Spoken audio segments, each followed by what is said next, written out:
Hello and welcome to another Hollie's Hot Take show where tonight I have my lovely co-host Wes. Wes, how are you? Yeah, all good, Holly. I think I've finally earned my proper co-host role this week because I'm pretty sure it was me that planned the show this week. So yeah, I've definitely earned my money, my pay packet, my salary this week for the show. But yeah, really looking forward to it. Thought we'd mix it up a little bit for the people at home because it is International Week. As well, so I don't want them to get too bored. So yeah, I thought we'd mix it up a bit. Agreed. And I'm kind of getting bored of talking the same thing. So it's very nice that you came up trumps to decide what we were going to talk about this week, which is something very exciting. Before we get into it, like I say, there's been no Hollie's Hot Spurs live this week because there has been no game. Instead, we've had to watch Southgate Ball, which I don't want to go too much into. So we're just going to go in with the Tottenham stuff. And Wes, let's tell the world before we get our channel members on to talk about what we're going to discuss tonight before they jump on. So far away. Yeah, so we've got something a little bit different, I think, for everybody. So obviously, being Holly, big Spurs fans, we are going to share, Holly, our all-time Tottenham Hotspur 11s, but it's from, hopefully, our time being Spurs fans. This is the point now where you put in somebody like Jurgen Klinsmann or Paul Gascoigne. No, you're all right. I'd like to think it's obviously from our era, so there might be some players that have played for Spurs that have been absolute legends and things like that we would have missed simply because we weren't even a Tottenham fan, because I know you came into supporting Tottenham a bit later, and that's absolutely fine. Or we simply just weren't even born. We weren't a twinkle in our parents' eyes at that point. So yeah, this will be good fun. I'm looking forward to it. It will be good fun, and I already know what one of the players will be on your starting 11. I'm pretty sure everybody in the chat would know that as Absolutely. well. But without honest, I think I'm going to come to you first, Wes, to get your starting 11 because I know you've prepared it on a lovely board for everyone. I have. Far away. So yeah, obviously going to start in goal, and yeah, I had a few choices. I say a few choices. It was probably between two. The options that I had weren't always the best. I think I had Ian Walker, Espen Bartson, Casey Keller. Then we moved from him on to sort of Neil Sullivan as well was one. Then we had Paul Robinson, Aurelio Gomez, Brad Friedel, Carlo Cudicini, Hugo Lloris, and yeah, Vicario. I know he's been here 5 minutes, but he's an option at least. And I thought usually when people ask me this, I've got my team set, right? It's set in stone. I know exactly who's doing what jobs. But the thing is, I've been watching a little bit of Premier League years recently, and it's made me kind of question my decision. But I have gone with Hugo Lloris purely for the fact that when he turned up at Tottenham, I don't think many Spurs fans could actually believe that we'd signed him for as little as we did as well. It was an initial fee of 8 million rising to 12. And it was a bit of a masterstroke, not only from Daniel Levy, but actually AVB, who was the manager that brought him in. So credit to AVB. It was one of the best things he did at Spurs. So, and obviously I think Hugo had the pick of every top European club at the time. He was regarded as one of the best goalkeepers in the world. Obviously, what he's gone on to achieve, especially in a France shirt, winning the World Cup and everything else. Although I think he's probably got the easiest job in football because the 10 in front of him are pretty stacked and are world class near enough in every position. I know he's declined quite a lot in his last few years at Tottenham. But yeah, I just think when you have somebody like that comes into your football club, I think it's hard to dislodge him. Although saying that, the one goalkeeper that was very, very close was Paul Robinson. We had England's number one. That was the chant from the fans at the time, and yeah, excuse me, really good guy. As well, Robbo, he still loves Tottenham. You can sense that whenever he talks about Tottenham, he's a bit more passionate, I think, than when he's asked about other clubs. Again, really unfortunate ending, I think, to his time at Tottenham and the way that sort of went. But yeah, it's now getting a little bit closer, I would say, than it was before. So yeah, I've just gone with Hugo. Like I say, because of the stature that he came with, really kind of almost redefined that little bit of a goalkeeping role within the Premier League, sweeper keeper, and everything else. But yeah, I'd go with Hugo. I was going to say, I know we're not doing back and forth, but it'd just be easy to say Hugo as mine as well. Purely at the fact that, like you say, I think when he came in, he was, other than, because I watched Gomez play a lot when I got into Tottenham, and it was like, this is a massive upgrade from Gomez, bless him.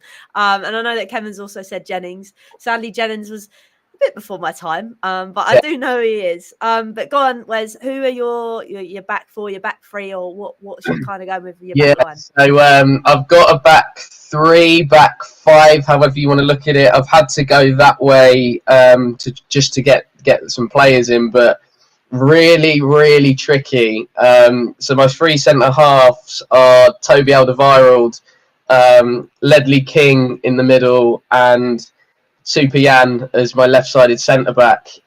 Shout out as well, I think, to Michael Dawson and Jonathan Woodgate, who are really, really unfortunate for me to miss out, because I think Dawson was a really underrated centre-back, proper Tottenham. I think you see that now. Gave everything in a Spurs shirt every single game, heart on his sleeve, still loves the club. And Jonathan Woodgate just oozed class. Like, it was unbelievable to see him play live. Like, you didn't realise how good he was until you went and saw him.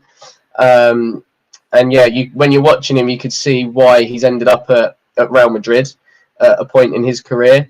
But I feel like that partnership of Toby and Jan is synonymous, I think, with Tottenham of modern times. But then you can't leave Ledley out, because he's one of the best centre backs I think I've seen pulling on a Spurs shirt, and the fact that he only had one knee was scary. Like, guy wouldn't train. He'd train for 10 minutes on a Friday and then go and be man of the match on Saturday, and it was a freak.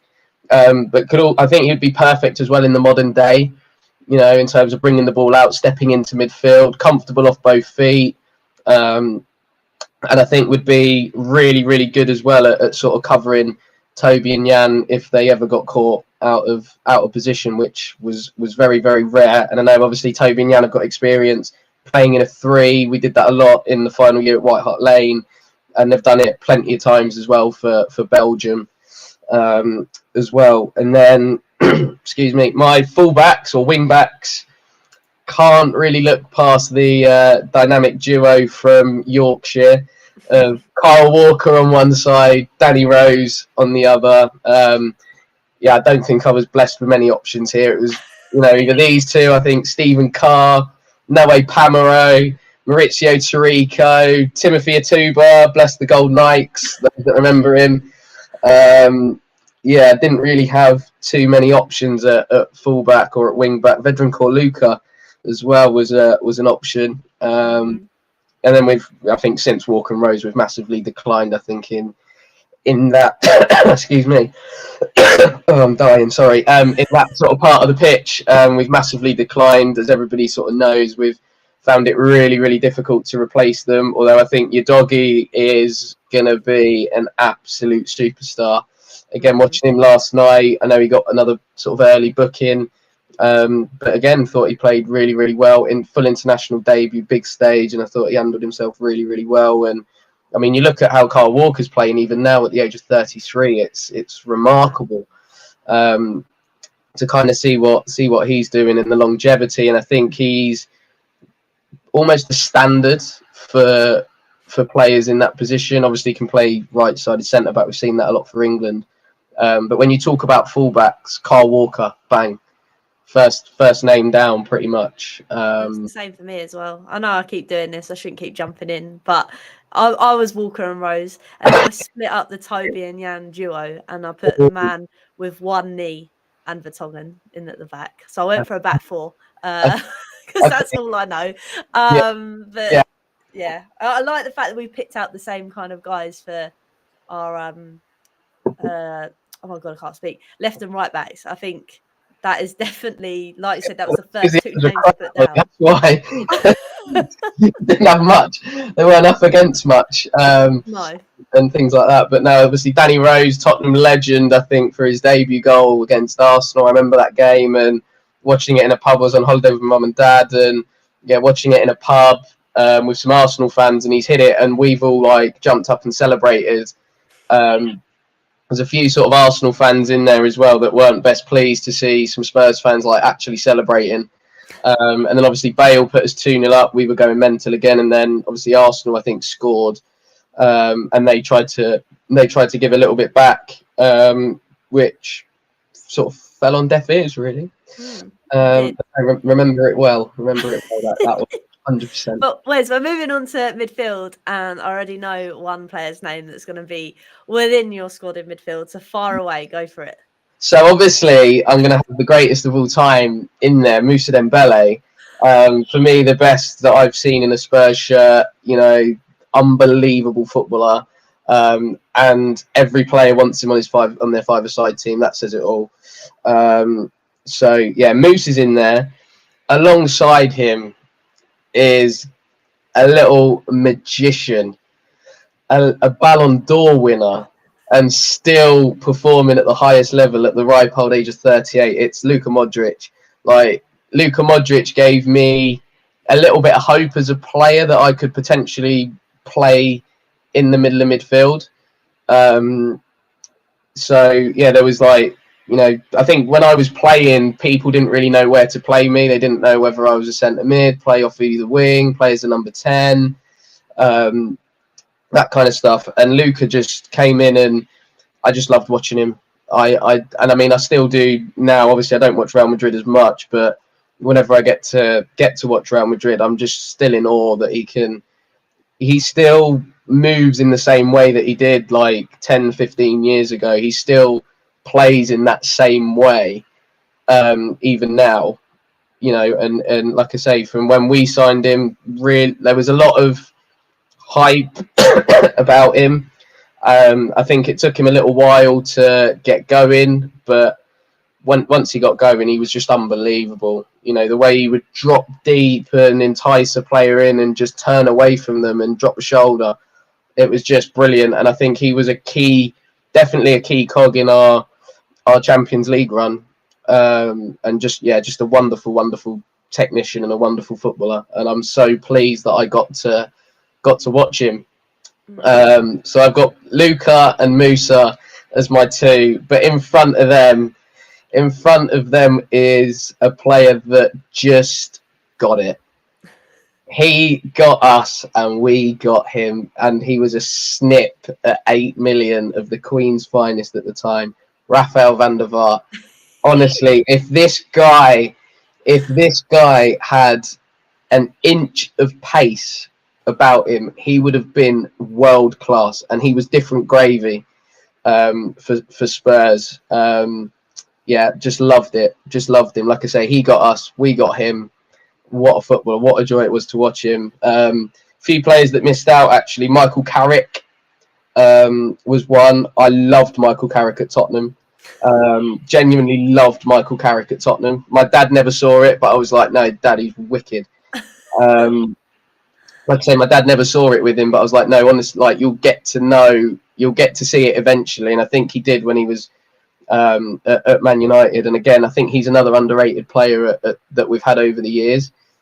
Edgar Davids was another one. I remember him. I always used to get him the shootout card with his glasses. I do remember him. Yeah, so Edgar was, again, a player that we got obviously towards the latter end of his career, but when he's turned up, you're thinking, how on earth has he come to Tottenham? The clubs that he's had at that point, Tottenham was the worst team that he'd played for. And I'm not even exaggerating, but what a player, all that experience, brought it to a really, really young team. And yeah, I think he did really, really well. And I think it's very rare that you get a top level player like that towards the end of their career coming to the Premier League. But yeah, again, I think he did really, really well for us. Dele was in my thinking. Obviously, being from MK, he's lived my dream, and that's the biggest compliment I can pay him. He's lived my dream. You know, he came through at my local club. He signed for my team, and then he represented, you know, England at a Euros and at a World Cup. So yeah, there's not much else I can really say about Del Boy, other than the fact he lived my dream. Eriksen was also close. But yeah, I think Modric, Dembele, and Van der Vaart is just a bit too juicy. It's a bit too juicy to leave out. So it's definitely everybody, better than mine. You can definitely tell what age I came in to watch Spurs, because mine don't even make sense. I mean, I got obviously Dembele, yeah, Big Musa, and I thought, you know what, I could pick Eriksen, I could pick Modric, but the man that stole my heart so early on, and he's only been here a couple of months, is Maddison, because I think, although we've only seen a little bit of Maddison so far this season, it's probably really bad to chuck him into an ultimate XI.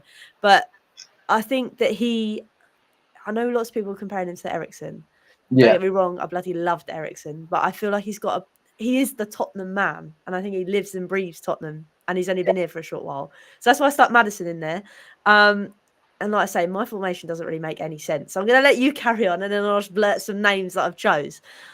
Okay. Last two. It's a front two. And believe you me, I had some options here, but also you'll be surprised to know that my idol is not in my team. So my idol growing up was Aaron Lennon. Obviously, I've got my wing backs in Walker and Rose. So yeah, my idol doesn't get in my team. Neither does Gareth Bale. I can't be having that. I'll explain why, because I don't feel like we got the best Gareth Bale. Oh. I genuinely think Real Madrid, in terms of his age and everything else, I think Real Madrid probably stole Bale from that point of view. But I also think that his impact, obviously, at Real Madrid will never be appreciated, and he'll always be appreciated at Spurs. And yeah, he was probably a world-class player, but we never got that world-class Gareth Bale. I think when he went to Madrid, yes, there was a lot of hate towards him, but I think he then went on to another level. And I think we saw that bits of it, obviously, when he came back. So yeah, in terms of my front two, first name down for me, Jermaine Defoe. Oh, I do love Defoe. Unbelievable finisher. I've never seen anybody like it in my life, and I didn't see anybody before Defoe like it, and I've certainly not seen anybody since Defoe like it. Yeah, just the most naturally born goal scorer I think I've ever seen. And he's a player that I reference now within my football coaching, just in terms of that quick nature of like shift bang, and he was just relentless with it. Was JD.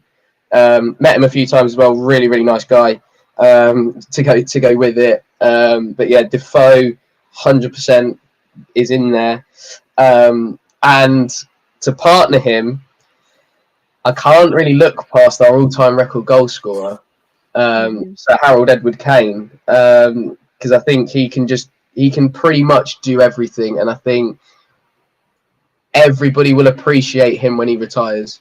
I think more people are starting to appreciate him now because he doesn't play for us, and I think people didn't want to appreciate him because he played for Tottenham. And I think now, like I say, he's getting towards, I know he's sort of hit 30, but in the next sort of 5-10 years, I think everybody will appreciate Harry Kane for just how good of a footballer he is. But some names, Holly, that have missed the cut, right? Robbie Keane. Oh, I love Robbie Keane. I loved Keane. I loved him. I even tried to model my game on bits of Robbie Keane at times when I was playing as a striker. Dimitar Berbatov, possibly one of the coolest men I think anybody has ever met in their life.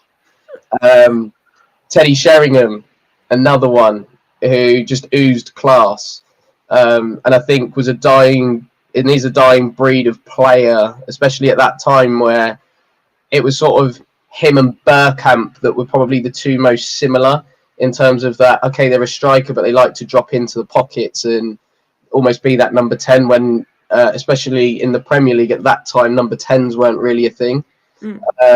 And Celez Ferdinand, this guy could just hang in the air like you would not believe. It's a bit before our time. You missed out on watching Celez. Obviously, there's other players like Chris Armstrong, Stefan Everson, Helder Postiga, Mido. But Celez, oh my gosh, unbelievable striker, unbelievable. I was actually listening to a podcast that he did for Spurs today, and yeah, it was. I didn't realise he was with us for that long. He was with us for 6 years. Oh, wow. Didn't actually realise it, but he had a lot of injuries, and I think that definitely hampered him. But he's a Tottenham fan as well, and yeah, absolute legend, I think, Celez. And it is Sir Les. It is Sir Les, regardless. So yeah, he was unfortunate to miss out, and another player who is unfortunate to miss out, and was probably the first Tottenham player that I gravitated to, and he is worth it. David Ginola. Oh, what this guy could do off both feet! If he couldn't do it, it wasn't worth knowing about. Basically, Hollie, like Tottenham was that bad at the time that he was with us that he was worth the 30 quid ticket entrance fee alone. Wow. One of the best, like off both feet. Like people that have played against him still to this day don't know what his strong foot is. It's actually mental. And he would be perfect now in terms of playing off either flank, potentially that little bit of freedom, that free roll off of one of the frontline players. But yeah, like David Ginola, wow, like what a player. So I know these names. I was never lucky enough to watch them, where I got into watching football quite late.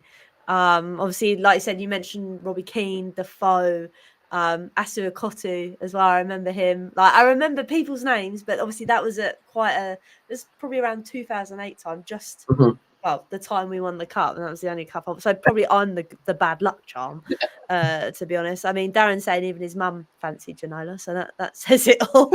That's the thing. Like everybody who was a Spurs fan, either their wife, mum, or whatever, girlfriend, they all fancied David Ginola. Like my mum will go to a Spurs game every now and then, but when there was an opportunity to see Ginola, she was front. She was on it. Queue. Let me tell you, she was front of the queue, especially in August when he'd just come back from holiday and he had a nice little tan. Unbelievable. Oh, I love that. I'm just going to bring this up from Anthony quick. He's saying that he can't. It might be because, obviously, I'm getting used to this thing. I mean, Wes has told me I should go back to the other streaming system because, obviously, it keeps breaking every time we do a show like this. But if you try and join again, it might be because I didn't bring you in straight away. It might have been having a little lag. So if you want to try again, do feel free to. Also, we've got a super chat. Thank you very much, Nippon. I think that's from NS Sports TV. Wes, it's a question for you, my friend. Where or are you part of the Spurs Academy? There you go. No, I'm not. I wish. Who knows? One day. I wasn't part of the academy growing up. I was actually part of the MK Dons Academy once upon a time. And in my team was a player called Lewis Baker, who then left MK, went to Luton, and then got signed for Chelsea for £10,000 at the time. And then stayed at Chelsea up until I want to say a couple of years ago. Had numerous loan spells. He was part of obviously the Chelsea loan WhatsApp group and everything else, and is now plying his trade at Stoke City, where I believe he might also be captain as well. So yeah, that's kind of my little bit claim to fame. Yeah, playing the same team, same age group as Lewis Baker, but no, never been part of the Spurs Academy. But I know I did do a few like football camps and stuff like that at the old ball court. I went there as well, man. I think it was the only girl on the course when I went as well. I was like, oh, this is great. But listen, I loved it. I could only really go for like a day, obviously with the travelling and stuff like that. So, but yeah, I just loved it. It was like, yeah, I'm going to White Hart Lane. I'm going to church basically to like play my football. So yeah, that little ball court was wicked. Did you ever get like I can't remember what it was called, but they used to give us like a little signed picture. I think I had Modric, and I think I had a Defoe one as well. When I went, I don't know if we went to the same thing, but they gave me like some sign because I think at the time some of the players that were coming across were still in the academy. Obviously not Modric and stuff, but some of the players that would come across and say hello were all in the academy type thing. If that makes sense. Yeah, I don't think we had anything like that, to be honest. I think the best we got was probably a program from one of the old games in like a goodie bag, that type of thing. But I think it was one of them. Sometimes it depends on like what day you go. So if you go like on a Monday or a Tuesday, you're less likely to get something. Whereas Thursday, Friday, you're more likely to get a gift. Like I say, it could be a program or a really small ball which is signed by some of the players or whatever. So yeah, that was. But no, like I say, I really enjoyed those little camps and stuff like that. That when I used to go to Spurs. No, they are good, man. I think I only went to one, but it was good. But I'm going to see if Anthony's going to come in at some point. I do feel really bad because he did pop in here. Yes. And then for some reason it left. I don't know whether there's a time limit. I need to properly look at this, don't I? Really? But Hollie, who makes your front line for your all-time 11? I know you've gone goalkeeper and back line, and I know Luca and Musa are in there in the midfield. Well, I'm going to be quite frank with you. I think I made my 11 last night when I was half asleep. So there is no formation going on. I've literally just picked people I really like going forward. So, I mean, you can't really see it on my notes. Look how bad that formation is. I couldn't get the bar to like move across. Okay. Yeah. So I think I had Dembele and Maddison in the middle, which I don't think it's going to work. And then in front of them, I think I had Son on the side he doesn't play on. Right. And then I had Bale on the other side. Okay. Yeah. And then I had Kane through the middle. Which makes no sense in hell. Can swap wings because I think they're both a bit more comfortable now playing inverted and cutting in and doing their thing. But yeah, it's not a bad front three. Obviously, it was a front three we were all hoping to see in a little bit more detail when Bale came back. But yeah, I pretty much just picked Bale because obviously when he moved from Southampton, it was great because all my mates like hated Spurs, and obviously then when we got Poch as well, they're like, oh, they hate me even more. It was great. I loved it. But Bale, I think I had a big poster of Bale on my wall. And obviously when you said, I don't think Bale's had the best amount of time at Spurs. He was like, he performed better at Man. I was like, nah, no ways. No, I think that was just my justification for kind of leaving him out. So yeah, I think obviously when he went to Real Madrid, it was like then I think he sort of went boom. I agree. He was just getting to that point at Tottenham. I think had Bale, I think we probably squeezed an extra year out of him anyway. But if he had one more year of him basically just doing whatever he wanted, he might be in with a bit more of a shout. But obviously, my width is coming from Kyle Walker and Danny Rose because I don't really need much more when they're in their prime. To be fair, no, because I had to get the three in of Toby, Ledley, and Jan, so it was a bit difficult then for me to get any extra width, really. No, that's fair enough. No, I think your side definitely has more structure. Mine is just preference over who I like and who I don't like. I think. Yeah. So you've definitely done the assignment better than I have. But like I said, there were so many names that we also missed out. But like you said, you couldn't fit them all in. So that is the trouble. Actually, I've got a question. Who would you put at the helm? Who would be your manager to manage that team? Okay, right. So I've got some options.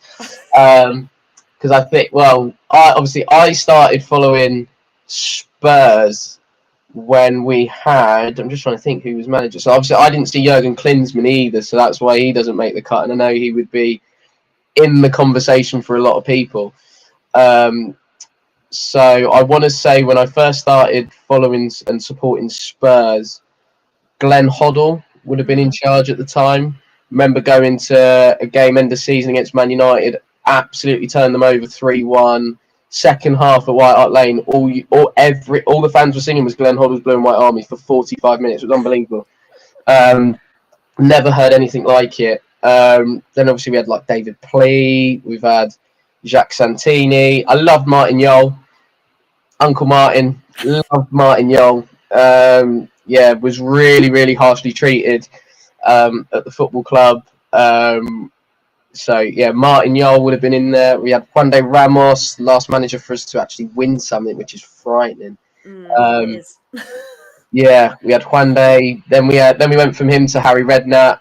Can't really look past Harry as an option. To be fair, everybody loves Harry. I was going to say, I'm so glad you said that because that'd be mine as well, and it's Darren's as well. So yeah, Harry Redknapp. AVB, I think when he was left alone to do the job, obviously in his first year he brought in. So if you look at his first transfer window, Lloris, Vertonghen, the GOAT, Sigurdsson, Dempsey. It's not a bad window, really. And then obviously we brought in Baldini, and then the Magnificent Seven with the Bale money that we spunked up the wall.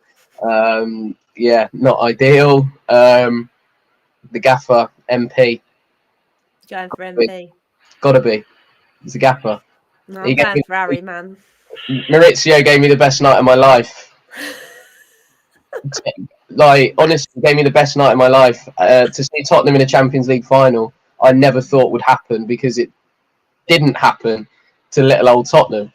Yeah, to experience that day with my dad I'm taking that to my grave.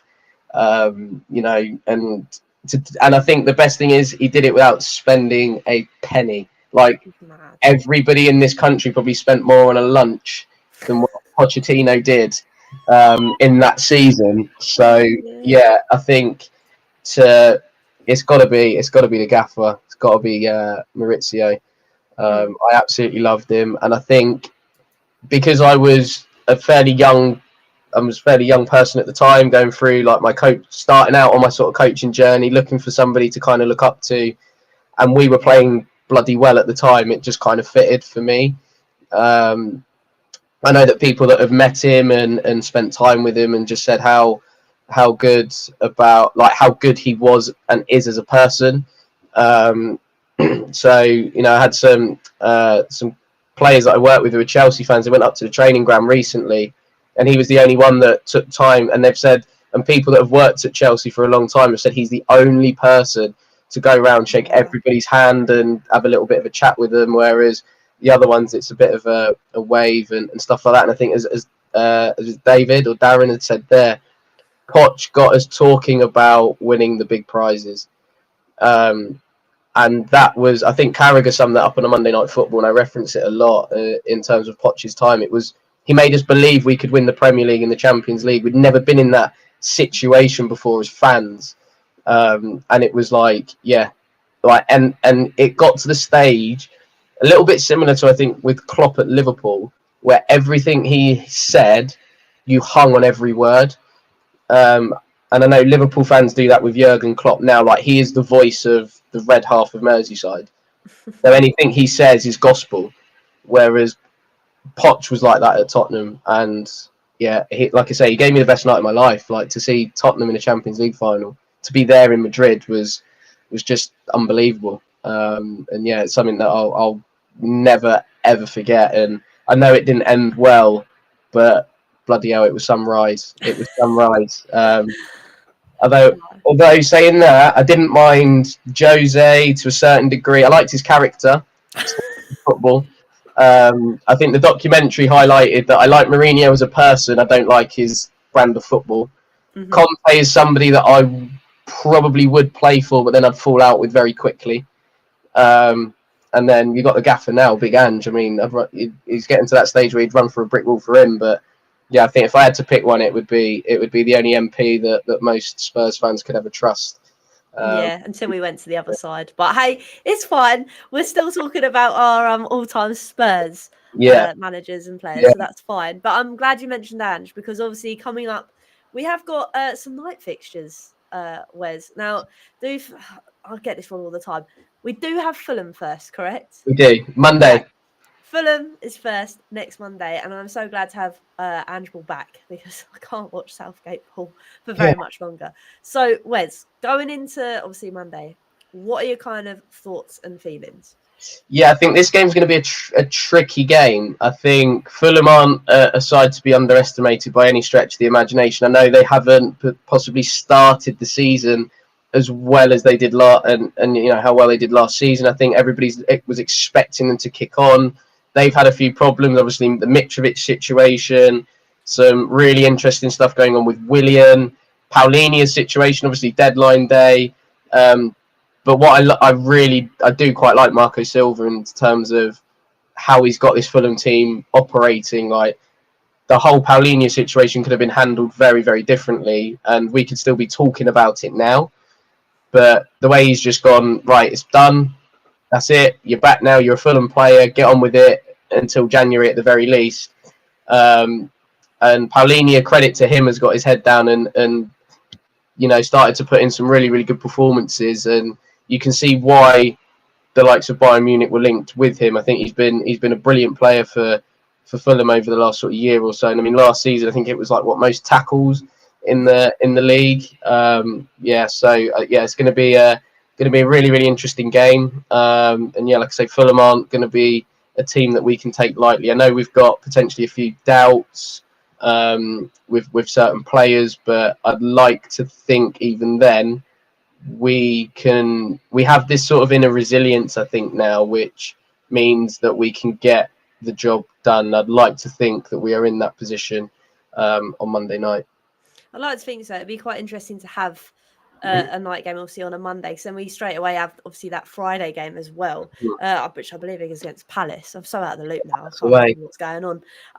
But it will be interesting. Like I say, I think someone mentioned it earlier. Is Johnson still injured? I mean, is there potential that we're going to see different personnel out on that wing? Are we going to see Richarlison possibly in that role again? Yeah, I think it obviously depends on the condition of the players coming back from international break. I think Brian Hill, Lo Celso should be available. Gives us a couple of extra options attacking wise. Johnson could be back. I know you were sort of crying on Twitter about Sonny. I think he's going to be all right. Cootie as well, because I think he went off early against Argentina, but I think he's going to be okay. Listen, I think if we have our strongest 11 available, we should be able to get the job done against Fulham. And I think where we're at currently as a team and as a group of players is that our first 11 is really strong. I think it's the depth underneath it. And I know we've been in that situation beforehand, but I'm hoping now that we are potentially better equipped to deal with it than what we were previously. So obviously expecting Højbjerg to probably come in for Basuma, because obviously he was a bit of a donut and got himself sent off. So I don't think it will change the dynamics too much. But yeah, like I said, I think should we have our best 11 players available, then I think we should have a bit too much for Fulham. I'd like to think so, because at the moment, while we're on this momentum, I think it's funny because last season I'd open up with open arms, obviously having international break, but this season I'm kind of like, it's kind of stalled our momentum a little tiny weeny bit. Do you not think?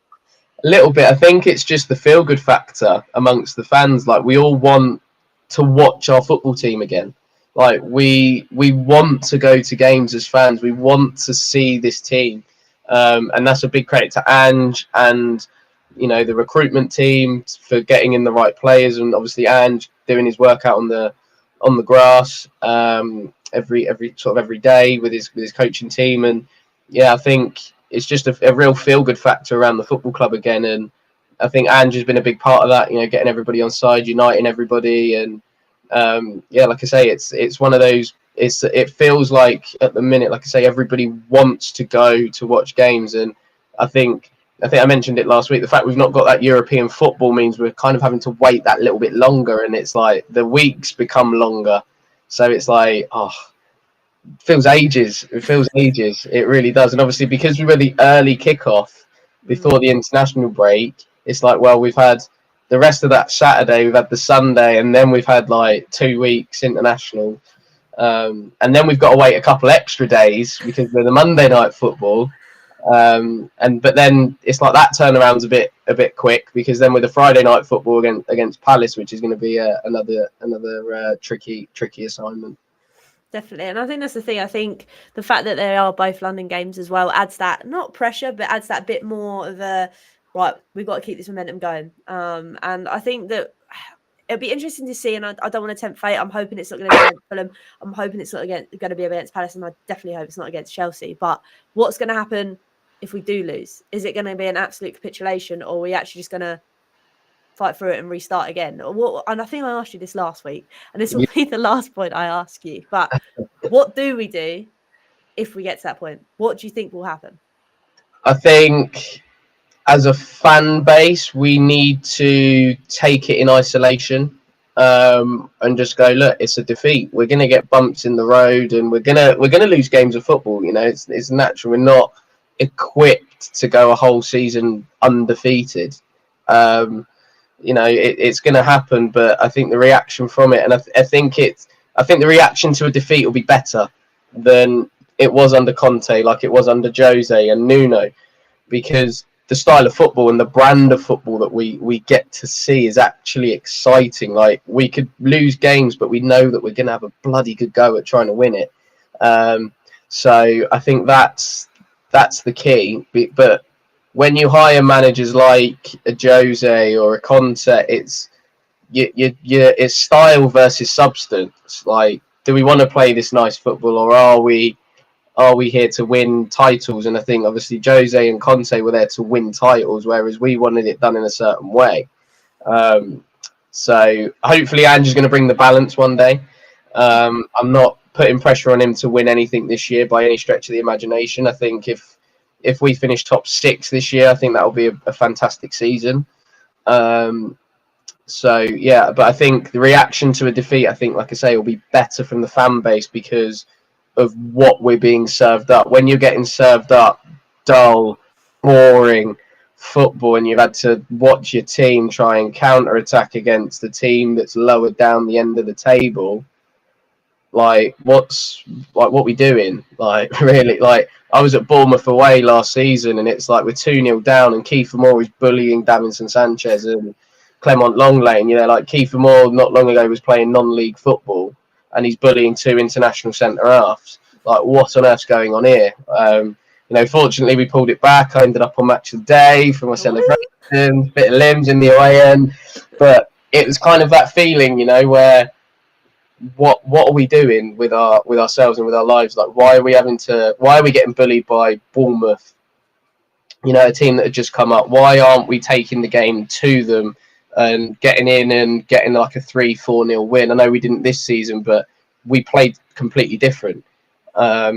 So yeah, I think, like I say, the reaction to the defeat will be better because we are getting served up a lovely brand of football. And I think the thing is as well, with the football we play, there's going to come risks in the way that we play our game. And I think the fact that we've managed to go this far along with getting in some hairy situations but still managing to come up on top or getting a point, I think definitely serves that we are heading in the right direction.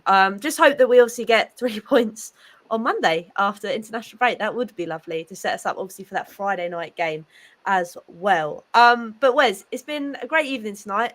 I literally do not know what's going on with why people can't get into the stream.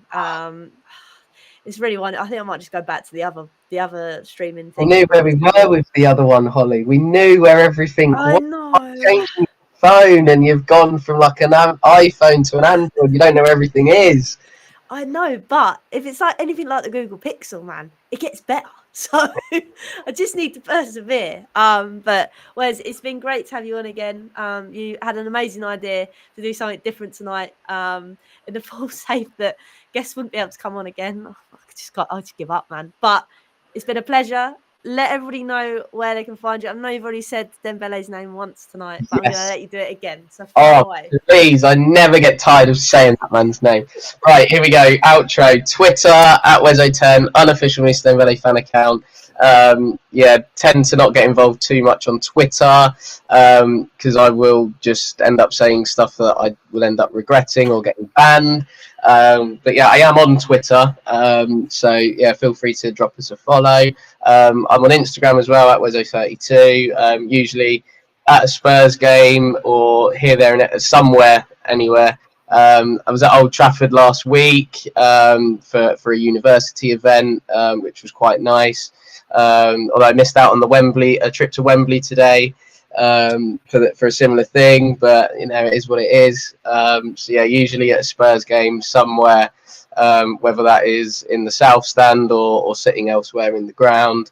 And yeah, run my own football coaching business as well in Milton Keynes, helping young boys and girls develop their football skills. So it's Kickoff Football Academy or Kofa MK across the different social media platforms. And that is a wrap. Love it, man. I love it. No, honestly, Wes, I think these Wednesday shows are going well, really well. We just need to get Thank people in to give their say. Yeah. But no, it's been great. Thanks to everybody that's tuned in as well tonight. There will be no Hollie Sotsworth Live next Monday, obviously, because we are playing. I'm thinking of doing a watch along. We'll see how that goes, because as you all know from last time's watch along, I get very irate when I'm behind or the stream breaks.